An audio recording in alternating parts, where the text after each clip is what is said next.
اس کی تمنا نہ کرو، اس کی تمنا کی ضرورت نہیں، اس لیے کہ وہ تمہارے اختیار میں تو ہے نہیں، تو خواہ مخواہ پریشانی، ٹینشن، پھر حسد پیدا ہو جائے گا۔ تو اس سے اپنے آپ کو پاک رکھو۔ مثلا اللہ تبارک و تعالیٰ نے کسی کو مرد بنایا ہے تو وہ کہے جی میں عورت ہوتا، عورت بنایا ہے تو وہ کہے جی میں مرد ہوتی۔ تو یہ ہمارے اختیار میں تو نہیں، اللہ تعالیٰ نے مرد بنا دی ہے تو ہمارے لیے یہی بہتر ہے، بس ٹھیک۔ عورت بنا دی ہے تو یہ ٹھیک۔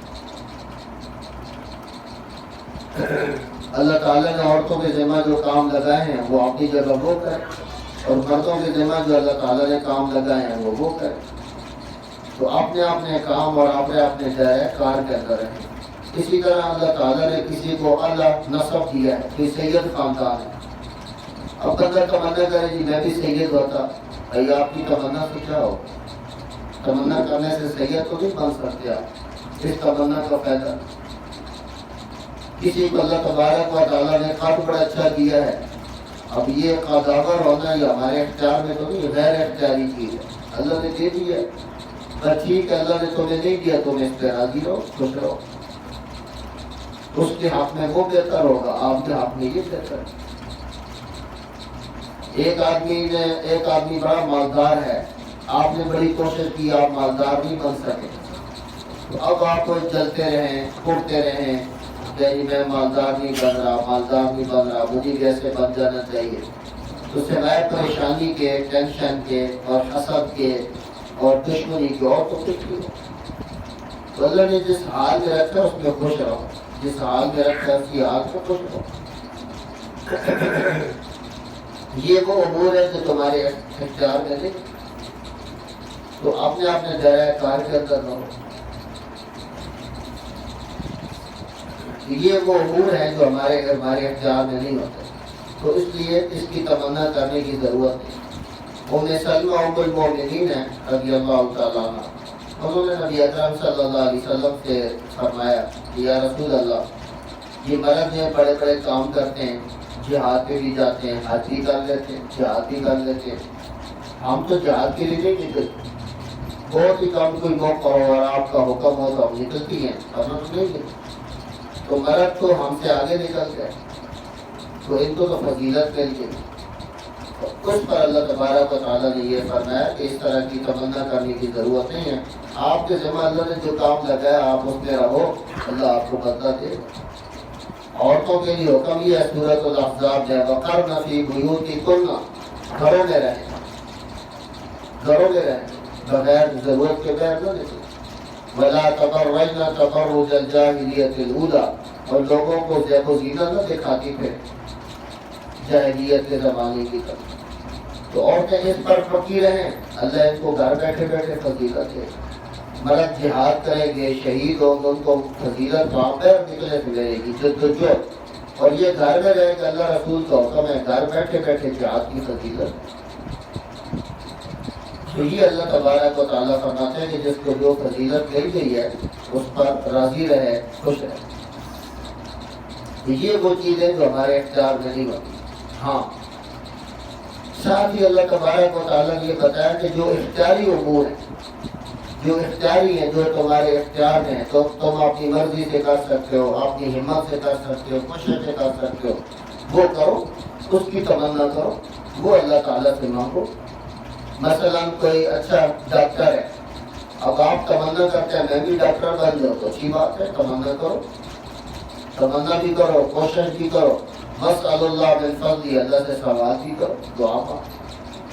کوئی اچھا انجینئر ہے، آپ یہ چاہتے ہیں میں بھی انجینئر بن جاؤں، میرا بھی شوق ہے، تو ٹھیک ہے، یہ کرو، اس کی تمنا کرو، اس کی کوشش کرو، یہ تو آپ کے اختیار میں۔ تو جو چیزیں اختیار میں ہیں اس کے لیے تو کوشش کریں، لیکن جو اختیار میں نہیں اس کے لیے تمنا کرنا، کوشش کرنا، یہ خواہ اپنے آپ کو پریشان کرنے والی بات۔ مرد کہے جی ہم عورت بن جائے، عورتیں کہیں جی ہم مرد بن جائیں، عورتیں کہیں ہم مردوں والے کام کریں، مرد کہیں جی ہم عورتوں والے کام کریں۔ بھائی اللہ نے آپ کو مرد بنایا، مردوں والے کام کریں، اسی پر خوش رہیں۔ آپ کو اللہ نے عورت بنایا، آپ عورتوں والے کام کریں۔ ایک لطیفہ لکھا تھا کہ ایک آدمی آیا، اس نے دیکھا کہ ایک کار نے بھینس کو ہل میں جوتا ہوا ہے، بھینس کے ذریعے وہ زمین کو ہموار کرتا ہے۔ اس کو بڑا تعجب ہوا کہ بھائی یہ بھینس تو دودھ دینے والا جانور ہے، سست ہے، یہ چست تو نہیں ہے کہ اس کے ذریعے ہل تو بڑا مشکل کام ہے، مشقت والا کام ہے، بھینس کی ڈیل ڈول تو ایسی نہیں، اللہ نے اس کو ایسا نہیں بنا۔ جب قریب آیا تو اور زیادہ تعجب ہوا کہ دیکھا کہ جو بیل ہے وہ چھپر کے نیچے باندھا ہوا ہے، ٹھنڈی چھاؤں کے نیچے، اور جو بھینس ہے اس کو ہل میں لگایا ہوا اور اس کے ذریعے ہل جوتا ہوا۔ اور زیادہ تعجب ہوا کہ بھائی یہ عجیب کاشتکار ہے، لوگ گائے کو اور بیل کو لگاتے ہیں ہل کے پیچھے، اور اس میں بھینس کو لگاتے ہیں، بھینس تو دودھ کے لیے، ہل کے لیے تو نہیں۔ تو اس نے پوچھا کہ بھائی یہ کیا کیا ہوا ہے آپ نے؟ وہ جو بیل ہے جس کو اللہ نے پہلے ہی ہل کے لیے کیا ہے، اس کی جسمانی ساخت ایسی ہے، اس کے اندر چستی ہے، ہمت ہے، اس کا کام ہی ہے، اس کو چھپر کے نیچے بٹھا دی ہے، اور بھینس جس کا کام ہے کہ دودھ دے، بس بچے دے، دودھ دے، اس کو آپ نے ہل کے پیچھے لگا، جس کا دودھ تو خشک ہو جائے۔ کاشتکار لوگوں کو پتہ ہے اس طرح کی مشقت کرنے سے دودھ خشک ہو جاتا ہے۔ اس نے کہا کہ اصل یہ ہوا کہ ایک دن یہ شہر میں چلی گئی، کھول دیا میں نے، شہر چلی گئی تو وہاں اپنی سہیلیوں سے ملی، تو سہیلیوں نے کہا کہ ہمارے بھی برابر کے ہاتھ ہیں، یہ تو نہیں ہے کہ گائے اور بیل جو ہے یہ پیر گھومیں پھریں ہل میں جوتے ہیں اور ہم اندر بڑھی رہیں، ہم بھی تو اسی کی طرح جانور ہیں، ہماری بھی صاف باف گئی ہے، سینگ ہے، کان ہے، ناک ہے، جسم ہے، طاقت ہے، تو میرے ساتھ اتنی بڑی بات ہے۔ میں نے کہا آجا پھر۔ وہ دن اور آج کا دن یہ ہل پہ جوتا ہوا، میں نے بیل صاحب اندر آرام تھا۔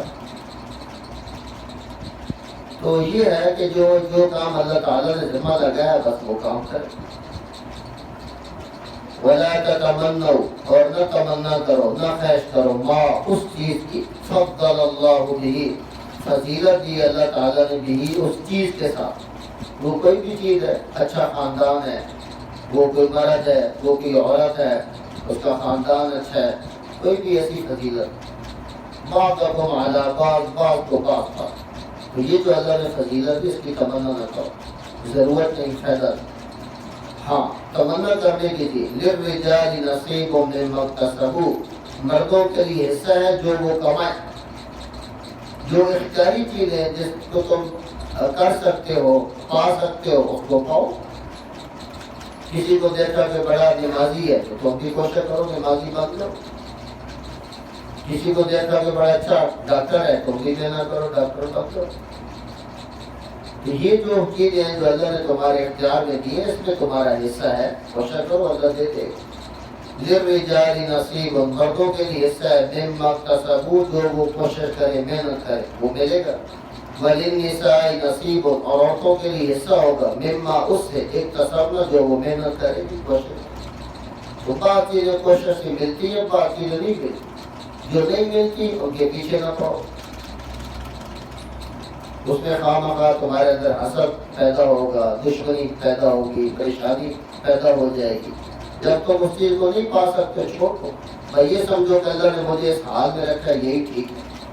ایک آدمی بہت مالدار ہے تو اللہ نے اس کو مالداری دی، اس کے لیے یہی بہتر تھا، اور مجھے اللہ نے غریب کر دیا، میں اتنا مالدار نہیں ہوں تو میرے لیے یہی بہتر ہے۔ ممکن ہے میں مالدار ہوتا تو پتہ نہیں کتنی بدماشیاں کرتا، عیاشیاں کرتا، کیا کرتا تھا، اللہ کی کتنی نافرمانی کرتا، شاید نشے پہ لگ جاتا اور کوئی غلط کاموں پہ لگ جاتا، میرے لیے یہی بہتر تھا۔ اور ایک آدمی بڑا مالدار ہے اس کے لیے یہی بہتر تھا، شاید وہ مالدار نہ ہوتا تو خودکشی کر لیتا، اس کے لیے وہ بہتر ہے، اللہ نے وہ کر دیا، میرے لیے یہ بہتر ہے۔ ہاں کوشش کرتے رہو، وَاسْأَلُ اللَّهَ مِنْ فَضْلِهِ، اور سوال کرو تم اللہ تبارک و تعالیٰ سے، من فضلی، اس کے فضل کا، اللہ سے مانگتے رہو، اللہ سے مانگتے رہو، لیکن کسی کے ساتھ حسد کرنا، دشمنی کرنا اور چھیننے کی کوشش کرنا یہ غلط ہے۔ اللہ سے سوال کرو، اللہ سے مانگو۔ صحابہ کا واقعہ کرو، کچھ غریب صحابہ آپ صلی اللہ علیہ وسلم کی خدمت ہے، یا رسول اللہ جب آپ جہاد کا کہتے ہیں تو ہم جہاد پہ نکلتے ہیں، اور وہ امیر بھی جاتے ہیں ہم بھی جاتے ہیں، نماز کا آپ نے کہا نماز بھی پڑھتے ہیں، لیکن ایک چیز میں یہ امیر ہم سے آگے اب ہم یہ کیا کریں؟ ہم بھی چاہتے ہیں کہ دین میں آگے ہوں، لیکن ایک مسئلے نہیں آتے، وہ یہ ہے کہ جب آپ چندے کا سوال کرتے ہیں یہ بڑے پیسے دیتے ہیں، ہمارے پاس تو پیسے نہیں، تو کیا کریں؟ ہماری بھی خواہش ہے کہ ہم یہ کریں۔ تو یہ جذبہ تھا صحابہ کرام۔ تو حدیث کے اندر آتا ہے کہ آپ نے فرمایا کہ میں تمہیں ایک راز کی بات بتاتا ہوں، تم وہ کیا کرو تو بغیر مال لگائے، بغیر پیسہ لگائے اللہ تمہیں اتنا ثواب دے گا جتنا ان کو دے گا۔ وہ یہ کہ تم یہ تسبیحات پڑھ لیا کرو، سبحان اللہ، الحمدللہ، یہ 33 مرتبہ، اللہ اکبر 34، یہ پڑھ لیا کرو ہر نماز کے بعد۔ تو وہ جتنا پیسہ خرچ کریں گے جتنا ان کو ثواب ملے گا تمہیں مل جائے گا۔ تو نیت تو ہے تمہاری، ثواب مل جائے۔ وہ بڑے خوش ہو گئے، چلے گئے اور یہ کرتے رہے، لیکن بات نکل گئی۔ آگے بتائی، آگے غریب ساتھی کو بتائی، اس نے آگے بتائی، بات نکل گئی۔ تو جو امیر صحابہ تھے جو مال لگاتے تھے انہوں نے بھی نماز کے بعد یہ تسبیح پڑھنی شروع کر دی۔ یہ پھر آ گئے، یا رسول اللہ وہ تو بات نکل گئی ہے، اب انہوں نے بھی یہ کام کرنا شروع کر دیا۔ تو پھر آپ نے فرمایا ذالک فضل اللہ یؤتی من یشاء، یہ اللہ تعالیٰ کا فضل ہے، جس کو چاہتا ہے عطا کر دے۔ بس اللہ نے ان کو دے دی ہے، تم اس پہ صبر کرو، کہ صبر پر ہی اللہ تعالیٰ تمہیں اجر دے۔ تو غریب کا جو صبر ہوتا ہے وہ امیر کے شکر کے برابر کرتا ہے۔ امیر شکر کرے، غریب صبر کرے، برابر۔ تو بس اللہ بفضل، اللہ تبارک و تعالیٰ سے اس کا فضل مانگو۔ ان اللہ کان بکل شیء علیما، بے شک اللہ تعالیٰ ہر چیز کو جاننے والا، اس کو پتہ ہے کس کو کس حال میں رکھنا ہے، کس کو کس حال میں رکھنا ہے، کس کو مرد بنانا ہے، کس کو عورت بنانا ہے، اور کس کو کالا بنانا ہے، کس کو گورا بنانا ہے، کس کو کہاں پیدا کرنا ہے، کس کو کہاں، یہ سب اللہ تعالیٰ جانتی ہے۔ وَلِكُلٍّ جَعَلْنَا مَوَالِيَ مِمَّا تَرَكَ الْوَالِدَانِ وَالْأَقْرَبُونَ، اس میں اللہ تعالیٰ وراثت کے مسئلے کو بیان فرماتے ہیں کہ اگر کسی کے والدین اور رشتہ داروں میں سے کوئی فوت ہو جائے، اس کے جو قریبی رشتہ دار ہیں وہ وارث بنیں گے۔ یہ اللہ تعالیٰ نے ان کو فضیلت دی ہے، قریبی رشتہ داروں کو وارث بنیں۔ تو رشتہ داروں کی قسمیں ہوتی ہیں، سب سے پہلے ذوی الفروض کو ہوتے ہیں جن کے اللہ تعالیٰ نے حصے مقرر کیے، اور پھر ہیں عصبہ، اور پھر ہیں جو ہے نا ذوی الارحام، رشتہ دار۔ تو یہ رشتہ داروں کی قسمیں ہیں جن کو یہ وراثت ملتی ہے، جن میں تقسیم ہوتی ہے۔ اللہ تعالیٰ نے جیسے کسی کے حصے بنا دیے بس اس پہ راضی ہے۔ وَلِكُلٍّ جَعَلْنَا مَوَالِيَ، اور ہر ایک کے لیے بنایا ہے ہم نے موالیہ، رشتہ داروں کے لیے کیا بنایا؟ مما ترک الوالدان، اس میں سے حصہ بنایا جو چھوڑ دیں والدین، والاقربون، اور قریبی رشتہ دار۔ تو تمہارے والدین کو چھوڑ کر فوت ہو گئے، قریبی رشتہ دار فوت ہو گئے، کچھ مال پڑا، تمہیں ملے گا، ایک تو ان کو ملے گا۔ نمبر 2، والذین عقدت ایمانهم فآتوہم نصیبهم، وہ لوگ کہ عقدت ایمانهم، کہ تم نے ان سے اپنا پختہ عہد کیا ہے، پختی قسمیں کھائی ہیں، فآتوہم نصیبهم، ان کو ان کا حصہ دو۔ اس کا کیا مطلب؟ اس کا مطلب یہ ہے کہ پہلے زمانے میں بھی یہ تھا اور اب بھی ہے، اگر کسی کا کوئی رشتہ دار نہیں، یا وہ کسی ایسے علاقے میں پہنچ گیا ہے کہ وہ اپنے رشتہ داروں سے دور نکل ہے، یا وہ مسلمان ہو گیا، تو یہ مسئلہ ہے، اصول ہے کہ اگر کوئی آدمی مسلمان ہو جائے نا، تو اگر اس کے والدین کافر ہیں، وہ مریں گے تو ان کی وراثت اس کو نہیں ملے گی، وہ اپنے والدین کا وارث نہیں کرے گا، وہ کافر ہے کہ مسلمان۔ اسی طرح الٹ، اگر یہ فوت ہو جاتا ہے، اس کا کچھ مال ہے، یہ مسلمان ہے، والدین کافر ہے، تو اس کے والدین کو کچھ نہیں ملے گا۔ تو مسلمان اور کافر اگر جتنی ہی قریبی رشتہ دار ہوں، جب ایک مسلمان ہے دوسرا کافر ہے تو ایک دوسرے کے وارث نہیں بنتے، ہاں وہ بیٹا اور باپ ہوں، بیٹی اور باپ ہوں، تو وہ وارث نہیں بنتے ایک دوسرے۔ تو مسلمان کافر کا وارث نہیں بنتا اور کافر مسلمان کا وارث نہیں بنتا، وراثت ختم ہو جاتی ہے۔ اب ان لوگوں کا وارث کون بنے گا؟ تو ایسا آدمی جس نے اسلام قبول کر لیا، اس کے رشتہ داروں میں کوئی مسلمان نہیں، یہ فوت ہوتا ہے تو اس کا وارث کون ہے؟ اس طرح کوئی آدمی کسی دوسرے ملک نکل گیا اور وہ پھٹا گیا، اس کا کوئی نہیں، اب اس کا وارث کون ہو؟ تو اس کا وارث وہ لوگ، یہ مسلمان کا وارث وہ بنے گا جس کے ہاتھ پر اس نے اسلام قبول کیا۔ اگر یہ فوت ہوتا ہے جس نے اسلام قبول کیا، تو جس کے ہاتھ پر قبول کیا نا، جو اس کے اسلام کا سبب بنا، وہ اس کا وارث بنے۔ اسی طرح اگر اس کا انتقال ہوتا ہے تو اس کی وراثت اس کو بھی ملے گی، جہاں اوروں کو ملے گی اس کو بھی ملے گی۔ اس کو ولاء الموالات ہے، ولاء الموالات یا ولاء الاسلام۔ یہ امام بخاری کتنے مشہور آتی ہے۔ امام بخاری کا نام ہے محمد، ان کا والد کا نام ہے اسماعیل، دادا کا نام ہے ابراہیم، پردادا کا نام ہے مغیرہ۔ یہ پردادا کا جو والد ہے نا، بردزبہ، یہ کافر ہے۔ پردادا کا جو امام بخاری کے پردادا کا جو والد ہے وہ کافر ہے، اور اوپر سارے کافر ہیں۔ بردزبہ اس کا نام ہے، بردزبہ۔ یہ آتش پرست ہے، مجوسی، آپ کی پرستش کرتے ہیں۔ تو امام بخاری کے جو پردادا ہیں مغیرہ، انہوں نے اسلام قبول کیا۔ اب انہوں نے اسلام جو قبول کیا تو امام جعفی ایک بزرگ ہے، ان کے ہاتھ پر اسلام قبول کیا اور ان کی ولاء ان کو حاصل کی۔ اگر ان کا کوئی وارث نہ ہوتا، آگے اولاد نہ ہوتی، تو ان کے بعد اس کے وارث کو امام جعفی بنتے، لیکن اللہ نے ان کو اولاد دے دی آگے۔ بیٹا مغیرہ کا بیٹا ابراہیم، پھر ابراہیم کا بیٹا اسماعیل، پھر اسماعیل کا بیٹا امام بخاری۔ امام بخاری کا نام تھا محمد۔ تو جیسے حضور صلی اللہ علیہ وسلم کے اوپر جو جد امجد ہے نبی، وہ اسماعیل ہے، اسماعیل کے والد ابراہیم ہے۔ اگر آپ صلی اللہ علیہ وسلم کا نام لیا جائے تو محمد، اور اوپر پیغمبر کا نام لیا جائے والد تو اسماعیل، اوپر ابراہیم۔ امام بخاری کا بھی یہی ہے۔ تو ان کا یہ، تو یہ ان کی ولا حاصل تھی ان کو، اس کو کہتے ہیں ولاء اسلام۔ یا اس سے بھی زیادہ آسان میں تھا، مسلمان ہجرت کر کے مدینہ چلے گئے۔ اب مدینہ جب چلے گئے تو آپ صلی اللہ علیہ وسلم نے ان کے اندر موالات پیدا کر دی، بھائی بھائی بنا دیا تھا۔ اب یہ ان کے وارث بنتے تھے ایک دوسرے۔ جب ان کی آگے اولاد آ گئی، اللہ نے پھر وراثت کے مسائل بیان کر دی، جو ختم ہو۔ اس کو کہتے ہیں ولاء اسلام۔ یہ ولاء اسلام ہوتی ہے تو یہ ہے کہ اگر اس طرح کسی کے ساتھ تمہارا معاہدہ ہوا ہے، تم نے اس کے ہاتھ پر اسلام قبول کیا ہے، تو اب یہ بھی وراثت میں شامل ہو جائے گا، ان کو بھی حصہ دے گا۔ اور اس طرح وراثت نہیں ہوتی، اسلامی حکومت میں اور بھی بہت سارے مسئلے ہیں۔ دیت، اگر کوئی آدمی قتل کرتا ہے، اسے قتل ہو جاتا ہے، اگر جان بوجھ کر قتل کیا تو قصاص اور دیت ہے، یا تو قصاص ہے یا دیت ہے، دیت ہے۔ اور اگر جان بوجھ کر نہیں مارا، ویسے غلطی سے ہو گیا تو بھی دیت ہے۔ یہ جو دیت ہوتی ہے آج کل کے حساب سے یہ کروڑوں روپے کی بنتی ہے۔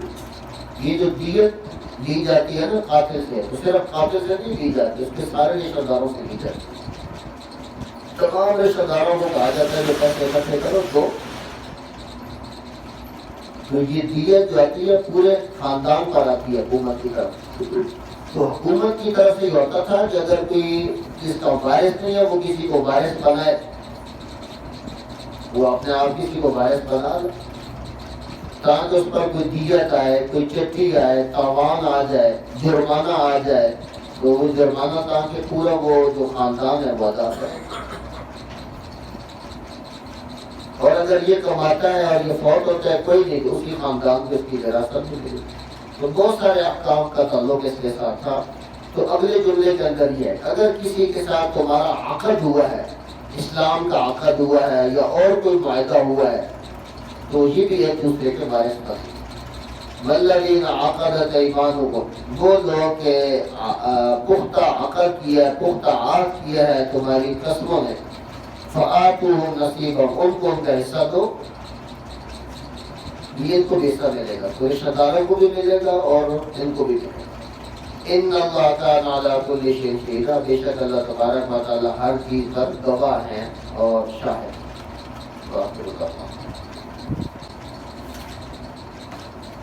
بسم اللہ الرحمن الرحیم.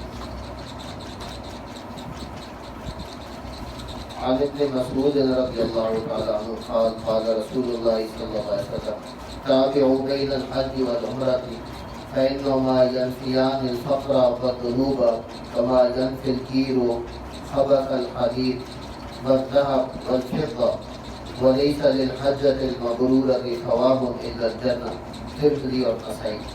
یہ حدیث عبداللہ بن مسعود رضی اللہ عنہ سے روایت ہے کہ رسول اللہ صلی اللہ علیہ وسلم نے فرمایا پے در پے کیا کرو حج اور عمرہ، یعنی مسلسل، کیونکہ حج اور عمرہ دونوں فقر اور محتاجی اور گناہوں کو اس طرح دور کر دیتے ہیں جس طرح لوہا اور سونار کی بھٹی لوہے اور سونے چاندی کا میل کو چین دور کر دیتے ہیں.